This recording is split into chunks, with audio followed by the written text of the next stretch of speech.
The media decides to take every big name that gets taken toward the top of the draft and gas them up into an unreachable stratosphere. I think Ginty is going to be a top 3 running back in football next year.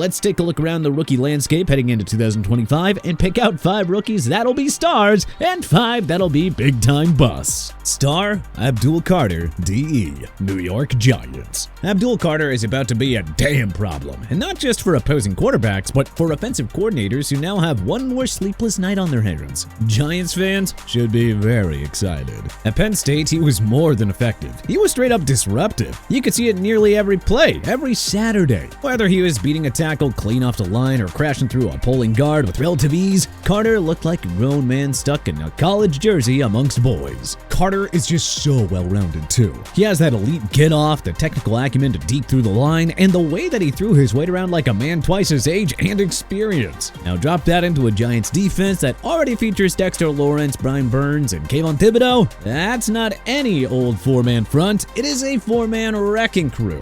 Hence why many people believe that he was the best defensive player in this draft class, and is already one of the top picks for Defensive Rookie of the Year. Bust, Colston Loveland, TE, Chicago Bears. There's been a lot of excitement about adding Colston Loveland to the Chicago offense, but if you ask us, Bears fans might be in for another round of disappointment. Chicago's offense needs a go-to target for Caleb Williams, a guy who can settle in the soft spots and create separation in tight spaces. And while Loveland's route tree and catch radius check those boxes, health uncertainty is poison. Shoulder surgery, followed by a slow start to contact drills this summer, is not exactly a recipe for success in this league.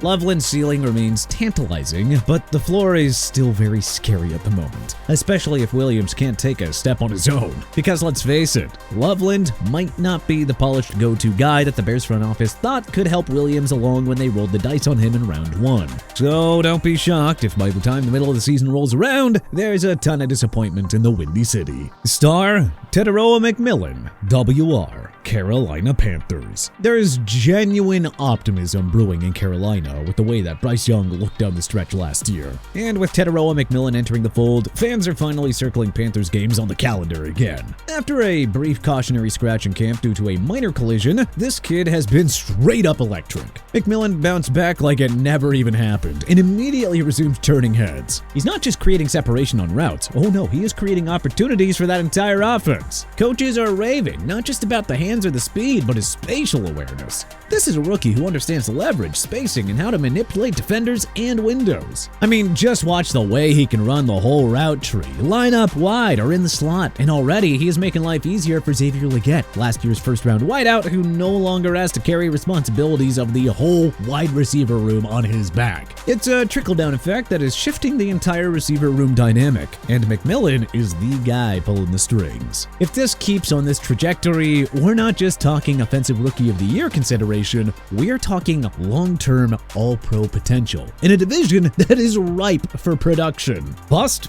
Jaylen Walker, Edge, Atlanta Falcons. The Falcons didn't draft a pass rusher. Oh no, they just drafted a big old question mark. And unfortunately, the more you hear about Jaylen Walker coming out of camp, the louder that question gets. Yeah, he's athletic. Yeah, he flashes power. But no one can really say what position he's supposed to play. And that's kind of a problem. Walker is billed as an edge, which sounds like a guy who brings versatility, until you look a little bit closer and realize it might only be convenient slang for tweener ready to underperform. At 6'1" with a 32-inch reach, he's undersized in a league full of 6'5" monsters with arms for days. Not ideal when your job is to set the edge and win hand fights against NFL tackles. And while he can win with leverage and strength, his hands are heavy, no doubt. It's just not consistent. His get-off can be clunky, his counters are slow to develop, he's trending toward being a bust because, well, he's being asked to do a job that he hasn't mastered. And might not even be built for. In the NFL, those kinds of mismatches get exposed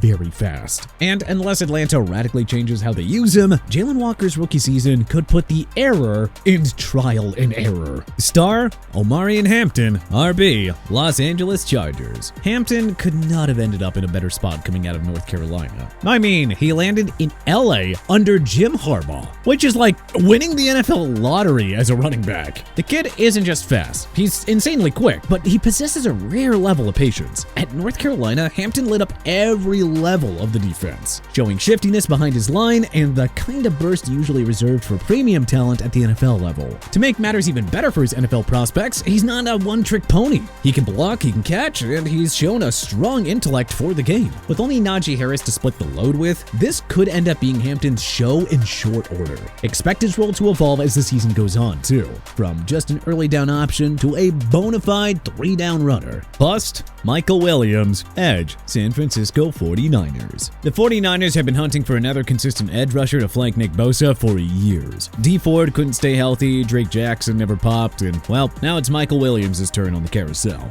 Coming out of Georgia, the expectations were pretty sky high, until reality hit.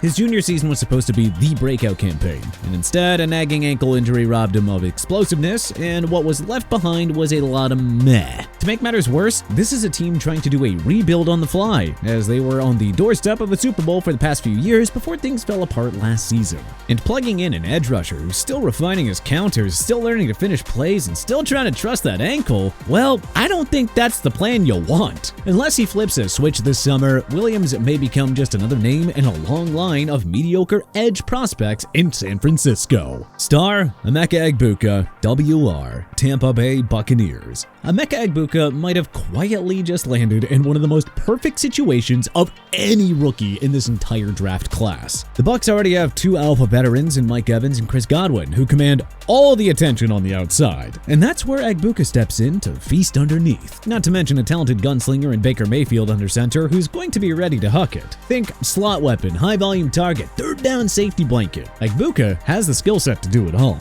His tape from Ohio State shows a smooth, polished receiver with elite separation skills, sharp route running, and a nose for soft spots and zone coverage. He'll start slow, work underneath, and eventually emerge as a go-to chain mover who can torch you if you forget about him. He's not flashy, but hey, that's the beauty of Egbuka's game. Bust, Tyler Shuck, QB, New Orleans Saints. Tyler Shuck, who spent a ridiculous 7 years in college, is proof that age does not always equal readiness. And Saints fans might be learning that the hard way.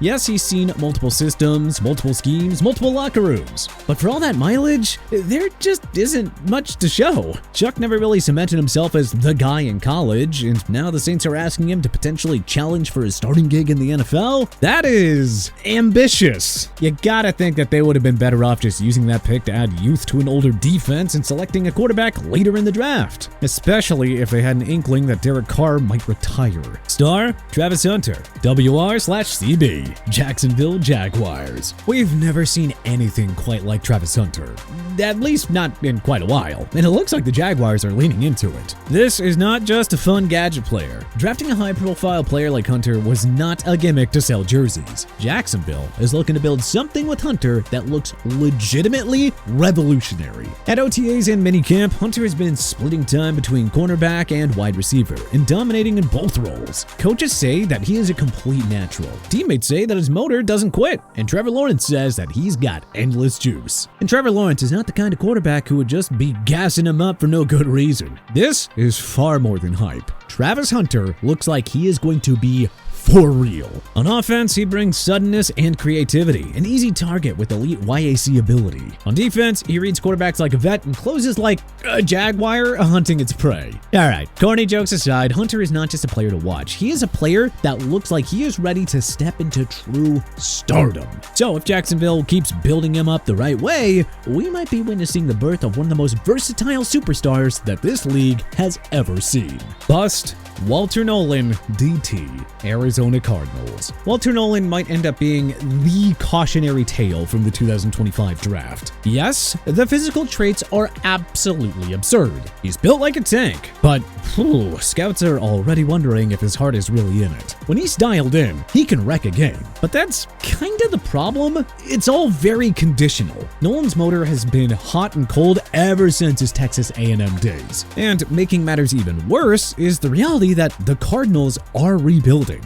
They're gonna need effort, leadership, and consistency. And right now, Nolan is a risky bet on a guy with a track record that screams buyer beware. But hey, which NFL rookies do you think is most going to be a star in 2025? Who do you think's gonna be a big bust? Who do you think we're right on here? Who do you think we're wrong about? Was there anyone that we may have missed? Let us know in the comment section below. If you liked this video and learned a thing or two, then hey, clicking that like button helps us out a ton. And you know, we really appreciate it. If this is your first time coming around to TPS though, then subscribing is a great idea, because we put out videos like this every single day. But as always, thanks for watching, and we'll see you guys next time.